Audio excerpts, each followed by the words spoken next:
Hello everyone, welcome to our YouTube channel mind web classes. SSC GD के 2018 से लेकर के 2024 तक के ओरिजिनल क्वेश्चंस पेपर का सलूशन आपको चैनल के प्लेलिस्ट पर मिल जाएगा और सभी क्वेश्चंस बहुत ही इजी ट्रिक से आपको देखने को मिलेंगे। यहाँ पर देखिएगा एक क्लास सेकंड है जिसमें गणित और हिंदी क्वेश्चंस कवर करेंगे। क्लास फर्स्ट आपको चैनल के प्लेलिस्ट पर उपलब्ध है, तो आप वहाँ से विजिट करके वीडियो फाइंड कर पाएंगे। यहाँ पर देखिएगा क्वेश्चन नंबर 51 है। एक थैली में 1 रुपये, 2 रुपये तथा 5 रुपये मूल्य वर्ग के रूप में 420 रुपये हैं और 1 रुपये, 2 रुपये तथा 5 रुपये के सिक्कों की संख्या 8:1:5 के अनुपात में है, तो थैले में 5 रुपये के कितने सिक्के हैं। ऐसे क्वेश्चंस को आप डायरेक्ट कर सकते हैं। देखिए यहाँ पर 5 रुपये के सिक्कों की संख्या का अनुपात है 5, तो 5 का केवल आपको मल्टीपल देखना है, तो 5 का मल्टीपल केवल एक ही है, ऑप्शन नंबर थर्ड। 5 से केवल ये 60 कैंसिल आउट होगा, विभाजित होगा, बाकी ये कोई विभाजित नहीं हो रहे, तो इसलिए ऑप्शन नंबर इसका थर्ड होगा। तो कहीं कहीं डायरेक्ट आप इसी तरह क्वेश्चन सॉल्व कर पाएंगे। नेक्स्ट क्वेश्चन देखिए, क्वेश्चन नंबर 52 है। नीचे दिया गया रेखा चित्र 5 लगातार वर्षों y1, y2, y3, y4 तथा y5 के लिए एक देश के लिए आयात से निर्यात के अनुपात को दर्शाता है। तो यहाँ पर देखिए डायग्राम बना हुआ है। आगे देखिए क्वेश्चन है, यदि वर्ष y3 के लिए निर्यात 35,000 करोड़ रुपए है तो y3 के लिए आयात करोड़ रुपए में कितना होगा। तो यहाँ पर देखिए सीधा सीधा सॉल्व करेंगे। y3 का निर्यात 35,000 करोड़ रुपए है, जो कि 100% होता है निर्यात, तो 100% की वैल्यू दिया है यहाँ पर 35,000। हमें निकालना है, देखिए y3 में निर्यात है 110%, तो यहाँ 110% की वैल्यू फाइंड कर लेना है। बस इतना ही इसमें सॉल्व करना है। तो देखिए 0 0 कैंसिल आउट हो जाएगा, तो 1% की वैल्यू देखिए 350, 110% की फाइंड करना है, तो 110 इंटू 350 करेंगे तो यहाँ पर इसका आंसर आ जाएगा।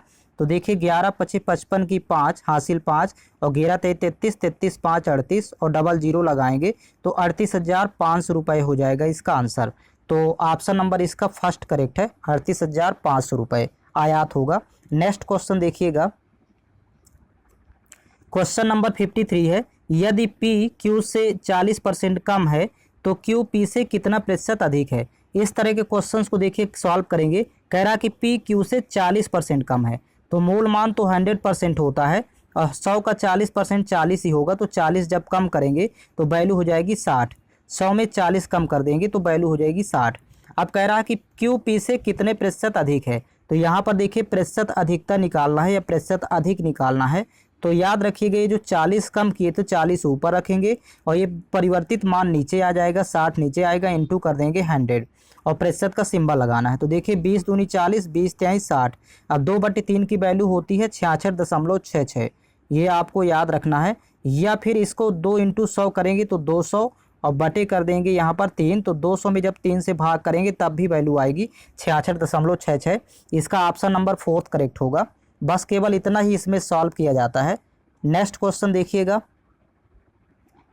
क्वेश्चन नंबर 54 है। यदि सोनू 20 मीटर प्रति सेकंड की गति से एक कार चला रहा है तो सोनू 936 किलोमीटर की दूरी को कितने समय में तय करेगा।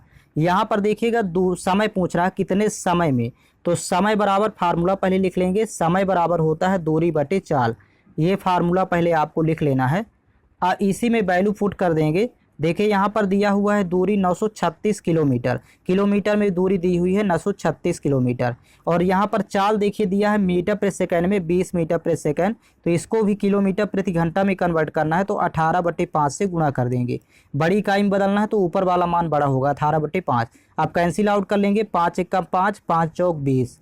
अभी देखिए 18 से कैंसिल आउट करेंगे, 18 एकम 18, यहाँ से 18 पंचे 90 और फिर 36 हुआ, 18 दूनी 36। अब 52 भागे 4 है तो देखिए 4 एकम 4, ये 13 बार जाएगा, 13 चौको 52, तो फाइनली 13 घंटे आएगा। इसका समय घंटे में ही फाइंड होगा, तो इसका ऑप्शन नंबर देखिए दिया हुआ है,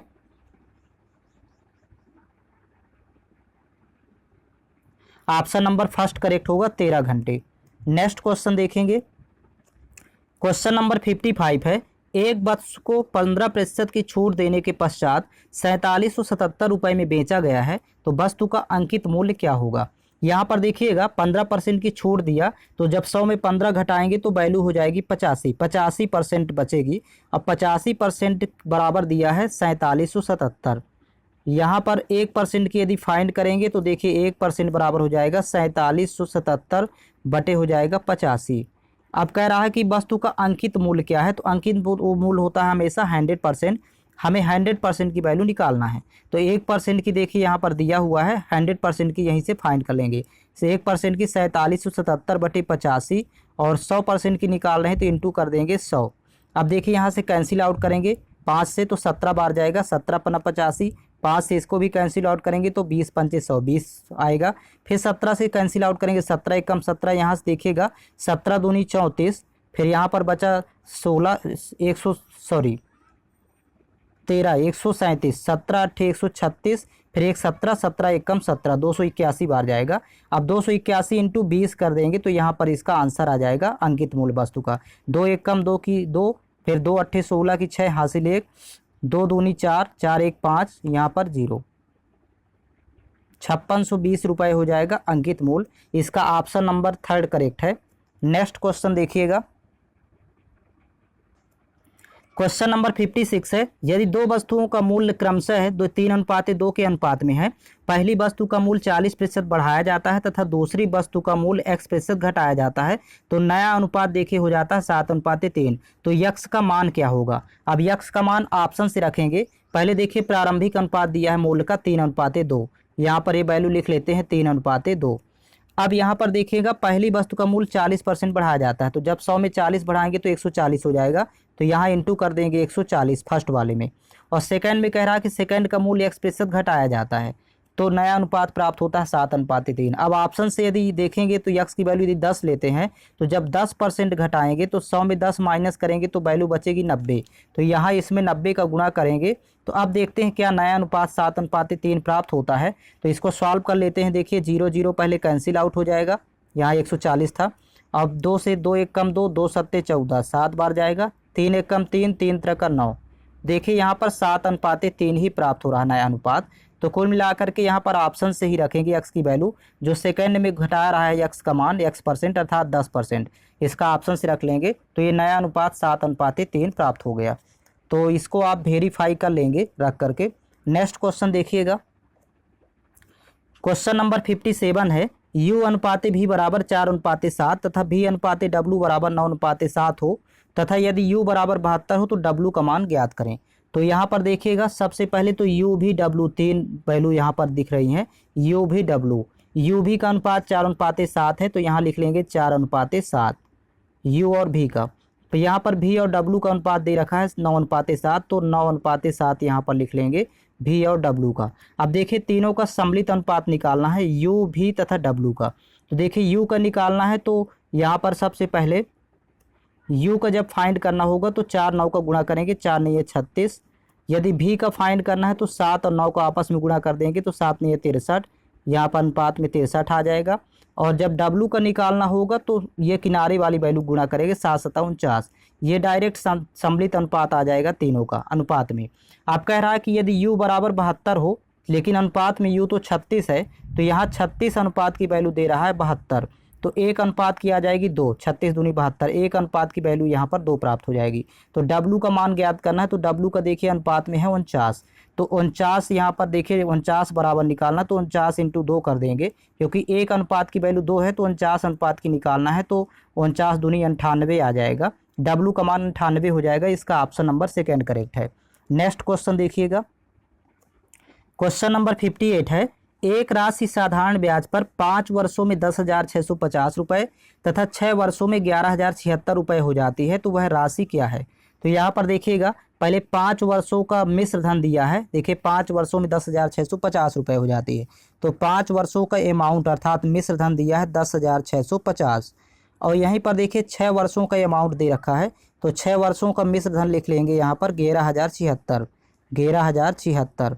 अब देखिएगा मिश्र धनों को घटाने पर ब्याज प्राप्त होता है, तो दोनों मिश्र धन यहाँ घटा लेंगे, यहाँ भी आपस में घटा लेंगे, तो 5 और 6 का अंतर 1 आएगा।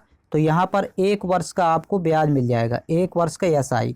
1 वर्ष का SI यहाँ पर जब आपस में इनको घटाएंगे तो यहाँ पर आप लोग माइनस का लीजिएगा, 426 आएगा। 1 वर्ष का SI 426। अब आपको मूलधन राशि निकालना है, तो पहले 5 वर्ष का SI निकाल लेते हैं। यदि इसके सहायता से निकालना है 5 वर्ष के अमाउंट लेकर के, तो 5 वर्ष का SI निकालना होगा। तो देखिए 5 वर्ष का SI निकालना है, तो 1 वर्ष का SI दिया है 426, इंटू कर देंगे यहीं पर 5। तो 5 वर्ष का एसआई आ जाएगा, आप गुना कर लीजिएगा 2130 रुपये। अब देखिए 5 वर्ष का एसआई 2130 है। अब 5 वर्ष का मिश्र धन यहाँ दिया है 10,650। तो आप प्रिंसिपल अब फाइंड कर लीजिएगा दोनों को माइनस करके, 5 वर्ष का मिश्र धन और 5 वर्ष का ब्याज। तो आपको 5 वर्ष की सहायता से इस तरह फाइंड करना होगा। तो 10,650 में माइनस कर लेंगे 2130।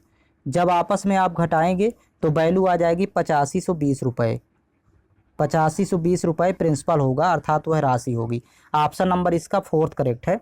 तो इस तरह फाइंड कर लेंगे। नेक्स्ट क्वेश्चन देखिएगा, क्वेश्चन नंबर 59 है। मनीष ने 225 रुपये प्रति किताब की दर से खरीदी और 162 रुपये प्रति किताब की दर से उन्हें बेच दिया। तो 7 किताबें बेचने पर हानि कितने रुपए की होगी? यहाँ पर देखिएगा, खरीदना यानी सीपी कहलाएगा, कॉस्ट प्राइस, और बेचना सेलिंग प्राइस अर्थात एसपी। अब सीपी दिया है एक किताब का 225 रुपये में खरीदा और बेच रहा है 162 रुपये में। तो दोनों का यहाँ पर अंतर निकाल लेंगे। देखिए ज़्यादा में खरीद के कम में बेच रहा है, तो दोनों का अंतर आ जाएगा यहाँ पर जब आप घटाएंगे आपस में तो 63 रुपये। 5 में 2 घटाएंगे 3, और यहाँ पर 12 में 6 घटाएंगे 6, 63 रुपये हो जाएगा। तो ये हानि होगी 63 रुपये की, क्योंकि ज़्यादा में खरीद के कम में बेच रहा है। तो एक किताब पर हानि यहाँ पर दिया हुआ है 63 रुपये। कह रहा है कि 7 किताबें बेचने पर हानि कितने रुपए की होगी? तो 7 किताबों पर हानि निकालना है तो 63 इंटू कर देंगे 7। तो यहीं पर आंसर आ जाएगा 7 3 21, जब गुणा करेंगे हासिल 2, और 7 6 42, 2 44, 441 रुपये की हानि होगी 7 किताबों को बेचने पर। इसका ऑप्शन नंबर 2nd करेक्ट है। नेक्स्ट क्वेश्चन देखिएगा, क्वेश्चन नंबर 60 है। नीचे दिए गए बार चार्ट में 7 विभिन्न मिठाइयों S1, S2, S3, S4, S5, S6 तथा S7 में उपयोग हुई चीनी की मात्रा को मिठाई के कुल वजन के प्रतिशत के रूप में दर्शाया गया है। अर्थात S1 यदि 100% मिठाई है तो चीनी 23% है, S2 में मिठाई 100% है, चीनी और मिला करके तो चीनी 32%। यहाँ पर देखिए S3 में चीनी 16% है, टोटल 100% कहलाएगा। S4 में चीनी 18% है। इस तरह से देखिए चीनी का प्रतिशत दिया हुआ है प्रत्येक प्रकार की मिठाई में। आगे कह रहा है कि मिठाई S4 का कुल वजन 150 किलोग्राम है। तो यहाँ तो मिठाई S4 कुल 100% होगी, और 100% का वैल्यू दिया है यहाँ पर 150 किलोग्राम। 100% की वैल्यू दिया है 150 किलोग्राम। आपको फाइंड करना है S4 में प्रयुक्त चीनी की मात्रा। तो S4 यहाँ पर देखिए चीनी की मात्रा 18% है, तो 18% की वैल्यू आपको फाइंड करना है। यहाँ से पहले 1% की जब फाइंड करेंगे तो 150 बटे हो जाएगा ये 100, नीचे जाएगा तो 150 बटे 100 kg हो जाएगा। अब आपको फाइंड करना है 18%, क्योंकि S4 में चीनी 18% है, तो 18 को गुणा कर देंगे, मतलब 150 बटे 100 इंटू हो जाएगा 18। अब यहाँ पर कैंसिल आउट करेंगे 50 से, तो 50 त्याई 150 और 50 दूनी 100, फिर 2 से 2 1 कम 2, 2 नहीं 18, तो 9 इंटू 3 करेंगे तो 9 3 27, यहाँ पर 27 kg हो जाएगा S4 में चीनी की मात्रा 27 किलोग्राम, जो कि देखिए यहाँ पर ऑप्शन नंबर 4th करेक्ट होगा। यहाँ पर ऑप्शन नंबर 4 में दिया हुआ है 27 किलोग्राम। नेक्स्ट क्वेश्चन देखिएगा, क्वेश्चन नंबर 61 है। यदि 5 निरीक्षणों A1, A2, A3, A4 तथा A5 का औसत n है, यहाँ पर देखिए औसत दे दिया n, तो आगे कह रहा है यहाँ पर, तो 5 नए निरीक्षण A1 -100, A2 -100, देखिए 100 माइनस करना है, A3 -100, A4 -100 तथा A5 -100 का औसत कितना होगा? तो पुराना औसत n था, तो इसी में 100 और माइनस कर देंगे, क्योंकि निरीक्षणों में 100 माइनस कर रहा है देखिए प्रत्येक जगह, तो औसत में भी 100 माइनस हो जाएगा, तो n - 100 होगा। इसका ऑप्शन नंबर 4th करेक्ट है। नेक्स्ट क्वेश्चन देखिएगा, क्वेश्चन नंबर 62 है। ए अकेला एक कार्य को 6 दिन में पूरा कर सकता है तथा बी अकेला समान कार्य को 8 दिन में पूरा कर सकता है। तो ए तथा बी दोनों मिलकर समान कार्य को कितने दिनों में पूरा कर सकते हैं? यहाँ पर देखिए ए और बी दोनों मिलकर पूछ रहा है, तो शॉर्टकट इसका तरीका होता है 6 और 8 का गुणा करेंगे, यहाँ पर अलग अलग वैल्यू दिया है, और नीचे जोड़ेंगे 6 + 8, ऊपर गुणा होगा नीचे जोड़ देंगे, ये डायरेक्ट इसका तरीका होता है। तो 6 × 8 और नीचे हो जाएगा 8 और 6 जोड़ेंगे तो 14, फिर 2 से कैंसिल आउट करेंगे, 2 7 14, 2 3 6, तो 8 3 24, 24 बटे 7, यहाँ पर 24 बटे 7 दिन में पूरा करेंगे दोनों मिलकर। इसका ऑप्शन नंबर 1st करेक्ट होगा। नेक्स्ट क्वेश्चन देखिएगा, क्वेश्चन नंबर 63 देखिएगा। यहाँ पर देखिए 5 सही 1/2 माइनस पे बड़े ब्रैकेट में 3 सही 1/4 प्लस 6 माइनस 4/2 का मान क्या होगा। यहाँ पर 2 स्टेप में सॉल्व करेंगे। सबसे पहले बड़ा ब्रैकेट सॉल्व करते हैं। तो बड़े ब्रैकेट में भी यहाँ पर देखिएगा, जब बड़ा ब्रैकेट सॉल्व करेंगे तो 4 में जब 2 से भाग करेंगे तो यहाँ 2 वैल्यू प्राप्त होगी, और 6 में जब 2 घटाएंगे तो यहाँ 4 प्राप्त हो जाएगा। और यहाँ पर 3 चौक 12, 12 1 13, 13/4 लिखेंगे यहाँ 13/4 और प्लस हो जाएगा 4। इसी को फाइनली लिखेंगे 4 चौक 16 और 16 और 13 जोड़ेंगे तो 29, 29/4 आएगा। बड़ा ब्रैकेट सॉल्व करने पर 29/4 आएगा। लास्ट में फाइनल आंसर यहाँ पर निकालेंगे। फाइनल देखिएगा तो यहाँ बाहर वैल्यू लिखी है 5 सही 1/2, तो 5 दूनी 10, 10 1 11/2, इसको लिखेंगे 11/2 और माइनस 29/4, ये बड़े ब्रैकेट की वैल्यू आ गई। देखिए यहाँ पर माइनस लगा है इसलिए। अब इसको सॉल्व कर लेंगे, आंसर आ जाएगा। देखिए हर समान कर लेंगे, यहाँ 4 है तो इसको भी 4 के इक्वल करना है, तो 2 का गुना अंश और हर दोनों में कर लेंगे। तो 11 दूनी 22 और 22 माइनस 29, तो 22 में 29 घटाएंगे तो माइनस का 7 बचेगा और नीचे आ जाएगा 4, तो -7/4 इसका आंसर हो जाएगा। तो इसका ऑप्शन नंबर फर्स्ट करेक्ट है, -7/4। पहले आप बड़ा ब्रैकेट सॉल्व करेंगे, फिर लास्ट में फाइनल बाहर की वैल्यू को सॉल्व कर लेंगे। नेक्स्ट क्वेश्चन देखेंगे। क्वेश्चन नंबर 64 है, राजेश 25 किलोमीटर प्रति घंटा की गति से अपने दफ्तर जाता है तथा 20 किलोमीटर प्रति घंटा की गति से दफ्तर से घर वापस आता है। यदि वह कुल 9 घंटे लेता है तो उसे दफ्तर तथा घर के मध्य की दूरी क्या है, उसके दफ्तर और घर के मध्य की दूरी। यहाँ पर बहुत ईजी क्वेश्चन है। देखिए इस दूरी यहाँ पर कांस्टेंट है, तो स्पीड दिया हुआ है देखिए 25 किलोमीटर प्रति घंटा और 20 किलोमीटर प्रति घंटा, तो अनुपात बना लेंगे, चाल का अनुपात 25:20। और यहाँ पर समय का अनुपात जब निकालेंगे तो जस्ट उल्टा हो जाएगा। यहाँ पर पहले कैंसिल आउट कर लेते हैं, 5×5 = 25, 5×4 = 20, तो समय का अनुपात हो जाएगा 4:5। जब दूरी कांस्टेंट अर्थात निश्चित होती है, समान दूरी होती है, तो चाल और समय का अनुपात विपरीत होता है एक दूसरे के। अब यहाँ पर देखिए कुल समय 9 घंटे लगता है, लेकिन यहाँ पर अनुपात में कुल होता है 9, 9 अनुपात बराबर 9 घंटे। यहाँ पर लिखेंगे 9 अनुपात बराबर 9 घंटे, तो 1 अनुपात बराबर 1 घंटे आ जाएगा, 1 अनुपात बराबर 1 घंटे। यहाँ पर देखिए 4 अनुपात है फर्स्ट वाले में, तो 4 घंटे यहाँ हो जाएगा। जब 1 बराबर 1 है तो 4 बराबर 4, और यहाँ पर 5 अनुपात की वैल्यू 5 घंटे के बराबर हो जाएगी। अब यहाँ पर डिस्टेंस निकालना है, तो डिस्टेंस इक्वल टू होता है स्पीड इंटू टाइम।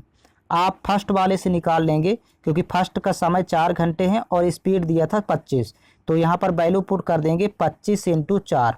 फर्स्ट से निकालें तो वही आएगा, सेकंड से भी निकालेंगे तो दूरी वही आएगी। दूरी बराबर चाल गुणे समय होता है, speed into time. Value put कर देंगे यहाँ पर 25 चौको 100, 100 किलोमीटर दूरी टोटल उसके दफ्तर से और घर की दूरी है 100 किलोमीटर। इसका ऑप्शन नंबर फर्स्ट करेक्ट है। आप यदि सेकंड से भी निकालना चाहें तो सेकंड की स्पीड आपको 20 लेना पड़ेगा, जो पूर्व में दिया था, और यहाँ पर समय 5 होगा, तो 20 × 5 = 100 गुणा कर देंगे, तो यहाँ पर चाल गुणे समय, चाल 20 और समय 5 घंटे, दोनों से फाइंड किया जा सकता है। ये एक तरीका है सॉल्व करने का। नेक्स्ट क्वेश्चन देखिएगा। क्वेश्चन नंबर 65 है, नीचे दिया गया रेखा चित्र एक कंपनी के 5 विभिन्न उत्पादों P1, P2, P3, P4 तथा P5 पर लाभ प्रतिशत को दर्शाता है। यहाँ पर देखिए P1 पर लाभ है 15%, P2 पर लाभ है 30%। ये सभी का देखिए लाभ दिया है प्रत्येक कंपनी का यहाँ पर। अब इसमें कह रहा है कि यदि P3 का राजस्व 38,100 रुपये है, तो यहाँ पर देखिए लाभ तो 27% था और 100% टोटल वैल्यू होती, तो 127% की वैल्यू यहाँ पर दिया हुआ है। लाभ सहित राजस्व होगा 38,100 रुपये, यहाँ पर लिख लेंगे 38,100 रुपये, ये 127% की। आप कह रहा है कि उत्पाद P3 का व्यय कितना है, तो व्यय 100% होगा। हमें व्यय फाइंड करना है, 100% फाइंड करना है, 127% दिया है। यहाँ पर देखिए 3 बार जाएगा, 127 × 381 होता है और डबल 0 हो जाएगा। 1% की वैल्यू देखिए 300, तो 100% की निकालना है, तो 100 × 300 करेंगे, तो यहाँ पर वैल्यू आ जाएगी 100% की 30,000। 30 लिख करके 000 लगाएंगे, 30,000 रुपये व्यय हो जाएगा, जो कि ऑप्शन नंबर यहाँ पर देखिए सेकंड में दिया हुआ है। तो P3 का व्यय 30,000 रुपये होगा। नेक्स्ट क्वेश्चन देखिएगा। क्वेश्चन नंबर 66 है, अनिल, दीपक तथा दिनेश मिलकर एक कार्य को 35 दिन में पूरा कर सकते हैं। अनिल तथा दिनेश मिलकर समान कार्य को 60 दिनों में पूरा कर सकते हैं, तो दीपक अकेला समान कार्य को कितने दिनों में पूरा करेगा। यहाँ पर देखिए अकेला पूछा है, दीपक का अकेले कितने दिनों में पूरा करेगा, तो जब अकेले की बात आए तो आपस में पहले इनका ऊपर गुणा कर देंगे, 35 इंटू 60, 60 का तरीका है इसका, और नीचे आपस में इन दोनों को घटा लेंगे, 60 माइनस 35, बड़े में छोटे मान को माइनस कर लेंगे, ये इसका 60 का तरीका होता है। तो ऊपर ये गुणा ही रहेगा 35 इंटू 60, और नीचे जब घटाएंगे आपस में तो 25 बचेगी वैल्यू, यहाँ पर 25 कैंसिल आउट करेंगे 5 से, 5 पचम 25, यहाँ 5 सते 35, 7 बार जाएगा, फिर 5 एकम 5, 12 पंचे 60, तो 12 इंटू 7 करेंगे तो 12 सते 84, 84 दिन में दीपक अकेला काम करेगा। जब अकेले की बात आए तो ध्यान रखिएगा नीचे माइनस करते हैं, ऊपर तो गुणा होगा नीचे माइनस दोनों वैल्यू का, तो इसका ऑप्शन नंबर फर्स्ट करेक्ट होगा। दीपक अकेला 84 दिन में काम को पूरा करेगा। नेक्स्ट क्वेश्चन नंबर 67 है, एक राशि चक्रवृद्धि ब्याज पर 3 वर्षों में स्वयं का 5 गुना हो जाती है, तो कह रहा कितने वर्षों में राशि स्वयं का 125 गुना हो जाएगी। यहाँ सीधा सीधा प्रश्न लिख लेंगे, 3 वर्षों में 5 गुना, पहले लिख लेंगे 3 वर्ष में चक्रवृद्धि ब्याज की दर से कोई राशि 5 गुना हो जाती है। अब कह रहा है कि वह 125 गुना कितने वर्षों में हो जाएगी। अब देखिए 5 से 125 बनाना है तो 5 का क्यूब लगा देते हैं, 5 का घन, आपको आधार में 5 ही लेना पड़ेगा, 5 क्यूब होता है 125, 125 गुना देखिए कितने वर्षों में हो जाएगी। तो ये जो घात में 3 है इसी 3 में गुणा कर देंगे जो 3 वर्ष पहले से दिया है, तो 3 इंटू जब 3 करेंगे इस पावर का 3 से गुणा करेंगे तो 3 त्रिका 9, 9 वर्षों में 125 गुना हो जाएगी। इसका ऑप्शन नंबर फर्स्ट करेक्ट है। यहाँ पर देखिएगा 5 गुना दिया था फिर 125 गुना हो गया, तो आपको आधार में 5 ही लिखना है, लेकिन 5 की घात कितना लगाएं कि 125 हो जाए, तो 3 घात लगाना पड़ेगा। ये जो घात में लगा रहे हैं यही फर्स्ट वाली वैल्यू में गुणा कर लेते हैं, 3 इंटू 3 करेंगे तो 3 त्रिका 9 वर्ष, 9 वर्ष में 125 गुना हो जाएगी, ये इसका तरीका है। नेक्स्ट क्वेश्चन देखिएगा, क्वेश्चन नंबर 68 है, एक गेंदबाज ने लगातार 15 मैचों में 0, 3, 2, 1, 5, 3, 4, 5, 5, 2, 2, 0, 0, 1 और 2 विकेट लिए हैं। तो कह रहा कि दिए गए आंकड़ों का बहुलक क्या है। तो बहुलक हमेशा सर्वाधिक बारंबारता वाला पद होता है, जो सबसे ज़्यादा बार आया। तो यहाँ पर देख रहे हैं कि 2 सबसे सर्वाधिक बार आया है, देखिए यहाँ पर 2 4 बार आया है, तो इसलिए बहुलक हो जाएगा इन आंकड़ों का 2, क्योंकि 2 की बारंबारता सर्वाधिक है। नेक्स्ट क्वेश्चन देखिएगा, क्वेश्चन नंबर 69 है, 2 क्यूब इंटू 3 की घात 5 तथा 3 क्यूब इंटू 5 स्क्वायर का महत्तम समापवर्तक क्या है। तो याद रखिएगा एचसीएफ में हमेशा कॉमन देखते हैं जो दोनों में हो। तो यहाँ पर देखिए 3 और 3 यहाँ दोनों में है, और इसकी मिनिमम पावर, तो यहाँ पर पहले तो कॉमन बेस देखा जाता है, यहाँ पर दोनों में जो कॉमन हो, और कॉमन बेस तथा मिनिमम पावर वैल्यू देखते हैं, मिनिमम किस में है, तो मिनिमम पावर यहाँ पर ये याद रखिएगा, ये एचसीएफ में होता है। तो कॉमन दोनों में देखिए 3 है, और 3 की मिनिमम पावर यहाँ 3 है, तो 3 की घात 3 हो जाएगा एचसीएफ। तो यहाँ पर इसका ऑप्शन नंबर 4 करेक्ट है। नेक्स्ट क्वेश्चन देखिएगा, क्वेश्चन नंबर 70 है, यदि एक वस्तु का क्रय मूल्य 220 रुपया है तथा 20% लाभ है तो वस्तु का विक्रय मूल्य क्या होगा। यहाँ पर देखिएगा क्रय मूल्य यानी 100% की वैल्यू दिया है, क्रय मूल्य हमेशा 100% होता है 220 रुपये। अब हमें 120% फाइंड करना है, क्योंकि 20% का लाभ भी हो रहा है, तो 100 में 20 जोड़ेंगे तो 120% की वैल्यू यहाँ पर फाइंड करना है। तो देखिएगा यहाँ पर सबसे पहले 1% की निकालते हैं, तो जब 1% की निकालेंगे तो 220 के बटे में 100 जाएगा, 220 बटे 100। अब फाइंड करना है 120% की, तो 1% की वैल्यू है 220 बटे 100 और इंटू हो जाएगा 120। यहाँ से 0 0 पहले कैंसिल आउट हो जाएगा, यहाँ भी 0 0 कैंसिल आउट, तो 22 इंटू 12 कर देंगे तो 120% की वैल्यू आ जाएगी। 12 दूनी 24 की 4 हासिल 2, 12 दूनी 24, 24 2 26, तो 264 रुपये होगा। इसका ऑप्शन नंबर 3 करेक्ट है, तो विक्रय मूल्य 264 रुपये हो जाएगा। नेक्स्ट क्वेश्चन देखिएगा, क्वेश्चन नंबर 71 है, देखिए 10 सही 1/3 भागे 5 सही 5/3 का, अब का के साथ ही पूरा ब्रैकेट है, तो पहले इसी को सॉल्व करेंगे, फिर इसके बाद इसका मल्टीप्लाई कर लेंगे। तो देखिए ब्रैकेट छोटा ब्रैकेट में 10 + 14 भागे 3 - 1 का मान क्या होगा। तो सबसे पहले यहाँ पर छोटा ब्रैकेट सॉल्व करते हैं। तो जब छोटा ब्रैकेट सॉल्व करना होगा तो पहले छोटे ब्रैकेट की वैल्यू लिख लेंगे।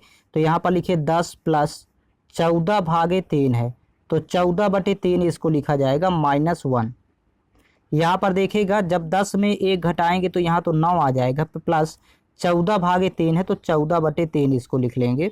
अब इसको जब सॉल्व करेंगे तो 9 3 27, 27 और 14 जोड़ेंगे तो 41, 41/3 आएगा। 9 धन 14/3 को 41/3 लिख सकते हैं।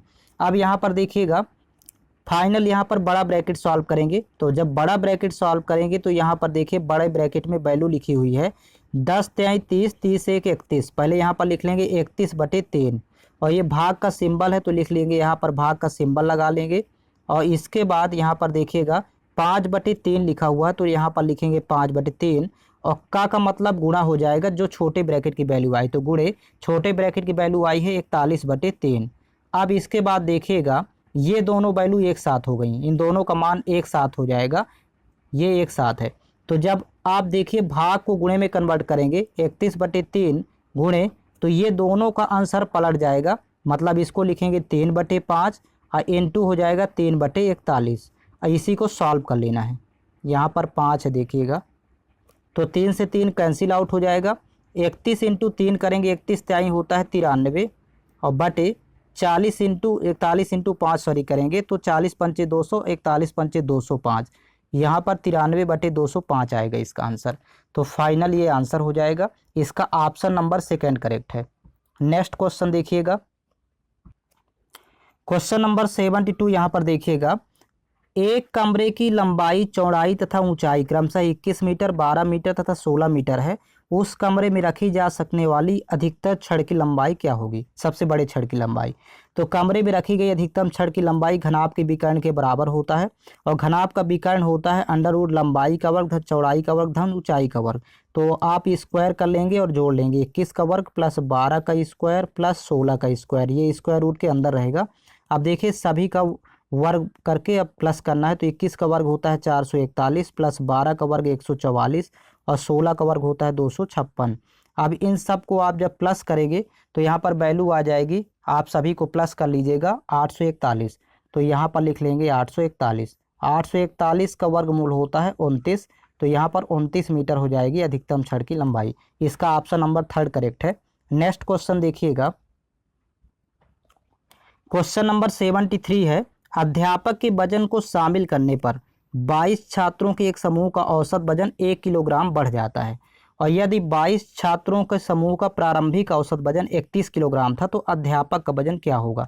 सबसे पहले तो देखिए 22 छात्रों का औसत वजन 31 किलोग्राम दिया है, तो यहाँ पर लिखेंगे 22 छात्रों का औसत वजन 31 किलोग्राम।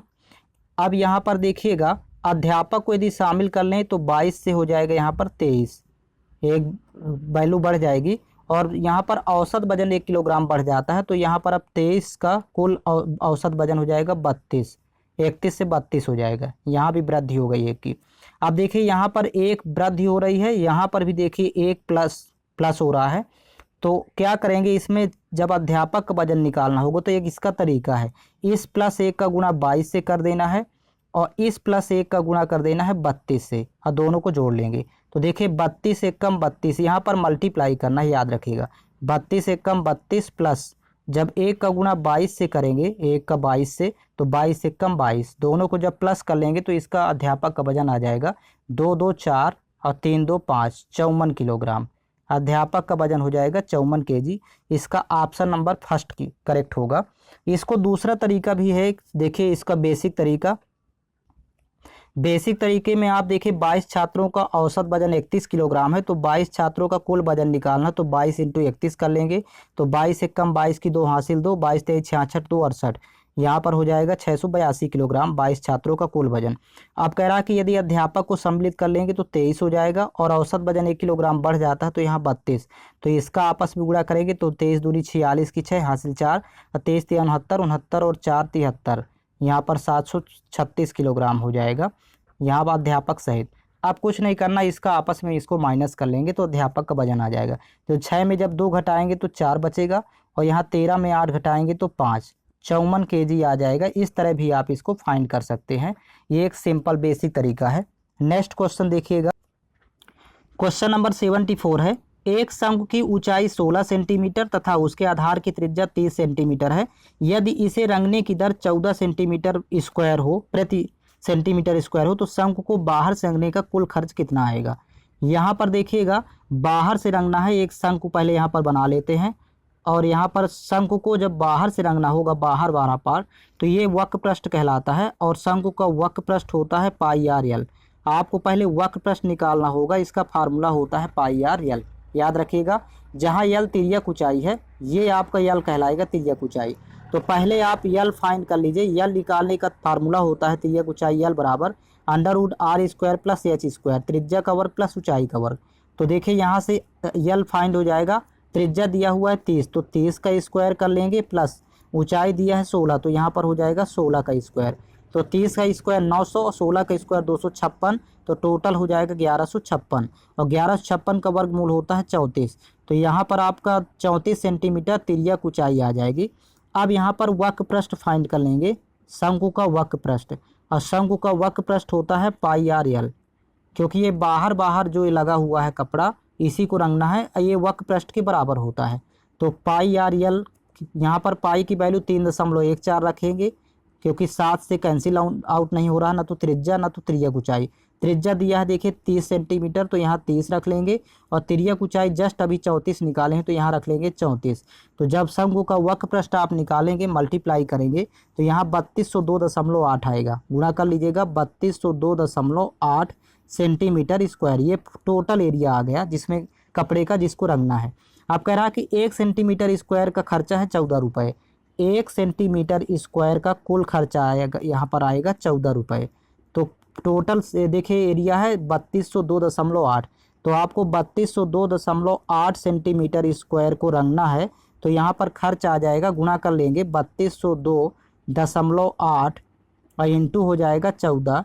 तो जब गुणा करेंगे तो यहाँ पर वैल्यू आ जाएगी 44,880 के लगभग, 44,880।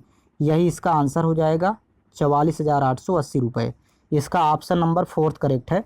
इस तरह आपको फाइंड करना है। नेक्स्ट क्वेश्चन देखिएगा, क्वेश्चन नंबर 75 है, लास्ट क्वेश्चन। देखिए मैथ का, एक वर्ग का विकर्ण की लंबाई 10√2 सेंटीमीटर है, तो वर्ग का क्षेत्रफल क्या होगा। अब देखिए वर्ग का विकर्ण होता है भुजा √2 a√2, और बराबर दिया है इसका 10√2, 10√2, तो √2 कैंसिल आउट हो जाएगी, तो वर्ग की भुजा हो जाएगी 10 सेंटीमीटर। अब आपको एरिया निकालना है, वर्ग का क्षेत्रफल। तो वर्ग का क्षेत्रफल होता है, फार्मूला इसका पता होना चाहिए, भुजा स्क्वायर, अर्थात 10 भुजा है तो 10 का स्क्वायर करेंगे, तो यहाँ पर 100 सेंटीमीटर स्क्वायर हो जाएगा वर्ग का क्षेत्रफल। इसका ऑप्शन नंबर 2 करेक्ट होगा, वर्ग का क्षेत्रफल 100 सेंटीमीटर स्क्वायर होगा। चौथा सेक्शन देखिए, यहाँ से हिंदी का स्टार्ट होता है, तो इसमें हिंदी के क्वेश्चंस भी देख लेते हैं फास्ट। यहाँ पर देखिए चौथा नंबर क्वेश्चन, फर्स्ट क्वेश्चन है, दिए गए वाक्य का वह भाग ज्ञात करें जिसमें कोई त्रुटि है। तो कह रहा कि हम जानते हैं कि परिश्रम का फल सदा ही मीठा होती है। यहाँ पर देखिए त्रुटि है, यहाँ पर मीठा होती है, इस सेंटेंस यहाँ पर त्रुटि होगी इस वाक्य में। तो इसका ऑप्शन नंबर 2 करेक्ट है, मीठा होती है, त्रुटि है इसमें। नेक्स्ट क्वेश्चन देखिएगा, क्वेश्चन नंबर 2 है, सही वर्तनी वाले शब्द का चयन करें। यहाँ पर देखिए 4 शब्द दिए गए हैं, तो इसका सही वर्तनी होगा शोकाकुल, ये सही है। आप इसमें आप चयन करते जाइएगा। नेक्स्ट क्वेश्चन, क्वेश्चन नंबर 3 है, सही वर्तनी वाले शब्द का चयन करें। यहाँ भी देखिए सही वर्तनी वाला शब्द चयन करना है, तो इसका ऑप्शन नंबर 2 करेक्ट है, मौखिक सही शब्द होगा, बाकी ये सभी गलत हैं। नेक्स्ट क्वेश्चन देखिए, क्वेश्चन नंबर 4 है, रिक्त स्थान को भरने के लिए सबसे उपयुक्त शब्द का चयन करें। देखिए यहाँ पर सेंटेंस है, बूढ़ा आदमी अपने खाली स्थान से दुखी है। तो यहाँ पर इसका सही शब्द होगा बुढ़ापे, बूढ़ा आदमी अपने बुढ़ापे से दुखी है, यहाँ पर फिल होगा बुढ़ापा। नेक्स्ट क्वेश्चन देखिएगा, क्वेश्चन नंबर 5 है, दिए गए शब्द का विलोम शब्द चुनें। तो योग का विलोम हो जाएगा अयोग, ऑप्शन नंबर 1 करेक्ट है। नेक्स्ट क्वेश्चन नंबर 6 है, दिए गए शब्द के पर्यायवाची शब्द का चयन करें। अर्जुन का पर्यायवाची यहाँ पर धनंजय होगा, ऑप्शन नंबर 3 करेक्ट है। नेक्स्ट क्वेश्चन क्वेश्चन नंबर 7 है, दिए गए वाक्य का वह भाग ज्ञात करें जिसमें कोई त्रुटि है। देखिए वाक्य पढ़ेंगे, मोहन ने रुपयों का प्रबंध अपनी पत्नी की गहने बेचकर किया। यहाँ पर त्रुटि होगा, देखिए यहाँ पर पत्नी के गहने, यहाँ पर ये वाला, यहाँ पर अपनी पत्नी के गहने होना चाहिए, यहाँ पर ये त्रुटि है, तो इसलिए इसका ऑप्शन नंबर 2 करेक्ट यहाँ पर होगा, इसमें त्रुटि होगी। नेक्स्ट क्वेश्चन देखिएगा, क्वेश्चन नंबर 8 है, निम्नलिखित में से उस विकल्प का चयन करें, अंग अंग ढीला होना मुहावरे का अर्थ व्यक्त करता है। तो अंग अंग ढीला होना मुहावरे का अर्थ होता है अत्यधिक थक जाना, इसका ऑप्शन नंबर 3 करेक्ट है। नेक्स्ट क्वेश्चन नंबर 9 है, दिए गए वाक्यांश के लिए एक शब्द चुनिए। यहाँ वाक्यांश देखिए, जो जन्म से अंधा हो तो उसको कहेंगे जन्मांध, ऑप्शन नंबर 4 करेक्ट है। क्वेश्चन नंबर 10 देखेंगे, दिए गए वाक्य में रेखांकित खंड को प्रतिस्थापित करने के लिए उपयुक्त विकल्प का चयन करें। यहाँ पर देखिएगा, शीला मेरी बहन है, वह बच्चों के साथ खेल रहा है। यहाँ पर देखिए इसकी जगह उपयुक्त होगा सेकंड नंबर, वह बच्चों के साथ खेल रही है, क्योंकि यहाँ पर देखिए स्त्रीलिंग है तो यहाँ पर खेल रहा है ये पुल्लिंग शब्द यूज किया है, इसलिए इसका ऑप्शन नंबर सेकंड सेट होगा यहाँ पर रेखांकित वाक्य में। नेक्स्ट क्वेश्चन देखिएगा, क्वेश्चन नंबर 11 है, दिए गए वाक्य का वह भाग ज्ञात करें जिसमें कोई त्रुटि है। तो देखिए वाक्य है, आजकल तापमान में तेजी से परिवर्तन हो रही है। यहाँ पर देखिए त्रुटि होगा, परिवर्तन हो रहा है यहाँ पर होना चाहिए, इसलिए त्रुटि है। तो देखिए ऑप्शन नंबर फर्स्ट करेक्ट है, यहाँ पर त्रुटि होगी। नेक्स्ट क्वेश्चन देखेंगे, क्वेश्चन नंबर 12 है, दिए गए शब्द के पर्यायवाची शब्द का चयन करें। यहाँ पर देखिए कुबेर शब्द का पर्यायवाची होगा यक्षराज, ऑप्शन नंबर थर्ड करेक्ट है। नेक्स्ट क्वेश्चन, क्वेश्चन नंबर 13 है, रिक्त स्थान को भरने के लिए सबसे उपयुक्त शब्द का चयन करें। यहाँ पर देखिए वाक्य है, बसंत पंचमी के दिन देवी से खाली स्थान की जाती है। तो यहाँ पर उपयुक्त शब्द होगा प्रार्थना, बसंत पंचमी के दिन देवी से प्रार्थना की जाती है। नेक्स्ट क्वेश्चन देखेंगे, क्वेश्चन नंबर 14 है, दिए गए वाक्य में रेखांकित खंड को प्रतिस्थापित करने के लिए सबसे उपयुक्त विकल्प का चयन करें। यहाँ पर देखिएगा वाक्य है, कन्या की सुपात्रता का मापदंड केवल दहेज के स्वरूप से तय करना जाने लगा है। ये यहाँ पर रेखांकित वाक्य की जगह देखिए उपयुक्त विकल्प का चयन करेंगे तो ऑप्शन नंबर 4 सेट होगा। यहाँ पर होगा, कन्या की सुपात्रता का मापदंड केवल दहेज के स्वरूप से तय किया जाने लगा है, ये सेट होगा यहाँ पर, इसकी जगह पर ये चौथा विकल्प सेट होगा। नेक्स्ट क्वेश्चन देखेंगे, क्वेश्चन नंबर 15 है, रिक्त स्थान को भरने के लिए सबसे उपयुक्त शब्द का चयन करें। यहाँ पर देखिएगा वाक्य है, मेरी बस खाली स्थान गई थी। तो इसका सही शब्द होगा छूट, मेरी बस छूट गई थी, यहाँ पर फिल होगा। नेक्स्ट क्वेश्चन देखेंगे, क्वेश्चन नंबर 16 है, दिए गए वाक्य में रेखांकित खंड को प्रतिस्थापित करने के लिए सबसे उपयुक्त विकल्प का चयन करें। यहाँ पर देखिएगा वाक्य है, गणतंत्र दिवस की परेड में यहाँ पर सैनिक कदम ताले कर रहे हैं। ये यहाँ पर इसकी जगह पर फर्स्ट वाला सेंटेंस प्रतिस्थापित होगा, सैनिक कदम ताल कर रहे हैं, ये वाला सेंटेंस सेट होगा। नेक्स्ट क्वेश्चन देखिएगा, क्वेश्चन नंबर 17 है, रिक्त स्थान को भरने के लिए सबसे उपयुक्त शब्द का चयन करें। यहाँ पर देखिएगा वाक्य है, आकाश में खाली स्थान चमक रहा है। तो इसका सही शब्द होगा तारा, ये यहाँ पर फिल होगा, आकाश में तारा चमक रहा है। नेक्स्ट क्वेश्चन, क्वेश्चन नंबर 18 है, निम्नलिखित में से उस विकल्प का चयन करें जो अंधे के हाथ बटेर लगना मुहावरे का अर्थ व्यक्त करता है। तो यहाँ पर देखिए मुहावरा है, अंधे के हाथ बटेर लगना, इसका अर्थ होगा बिना प्रयास के कीमती वस्तु मिल जाना, ऑप्शन नंबर फर्स्ट सही होगा। नेक्स्ट क्वेश्चन नंबर 19 है, दिए गए शब्द का विलोम शब्द चुने। यश का विलोम शब्द होगा अपयश, इसका ऑप्शन नंबर थर्ड करेक्ट है। नेक्स्ट क्वेश्चन, क्वेश्चन नंबर 20 है, दिए गए वाक्यांश के लिए एक शब्द चुनिए। तो वाक्यांश देखिए, जो मोक्ष चाहता हो, इसके लिए एक शब्द होगा मुमुक्षु। नेक्स्ट क्वेश्चन देखेंगे, क्वेश्चन नंबर 21 में देखिए एक अनुच्छेद दिया गया है। देखिए दिए गए अनुच्छेद में कुछ शब्द हटा दिए गए हैं, दिए गए विकल्पों की सहायता से रिक्त स्थान भरें और प्रत्येक संख्या के लिए सबसे उपयुक्त विकल्प का चयन करें। यहाँ पर देखिए गद्यांश है, यहाँ पर गद्यांश देखेंगे,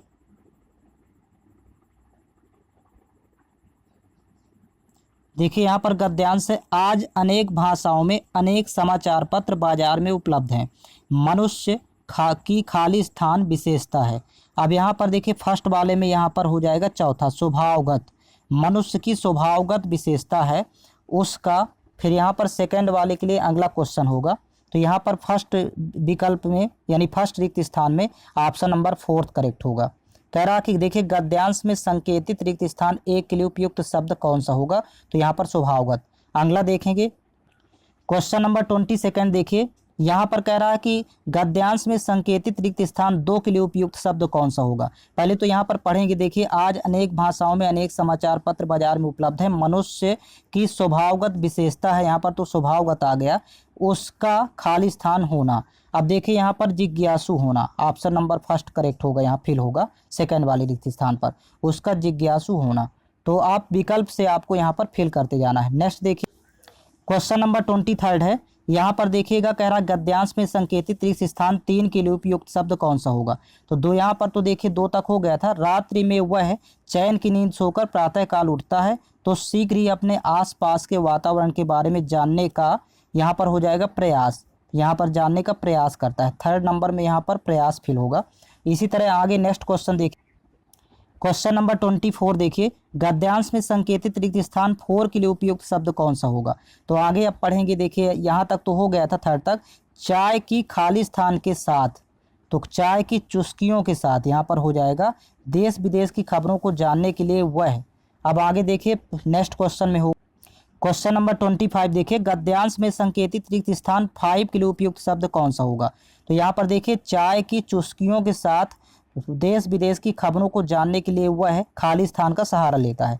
तो ये ऑप्शन से आप देखेंगे समाचार पत्र का सहारा लेता है। यहाँ पर समाचार पत्र फिल होगा। तो ये पूरा गद्यांश आप पढ़ेंगे और ऑप्शन विकल्प देखते जाएंगे तो यहाँ पर सेट कर पाएंगे।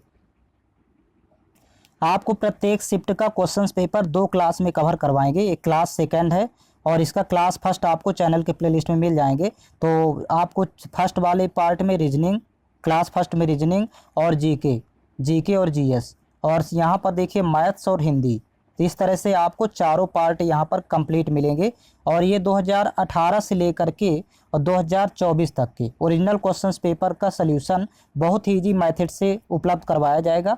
चैनल के प्लेलिस्ट पर सभी क्वेश्चंस पेपर आपको मिल जाएंगे, तो आप रिवीजन इससे कर सकते हैं।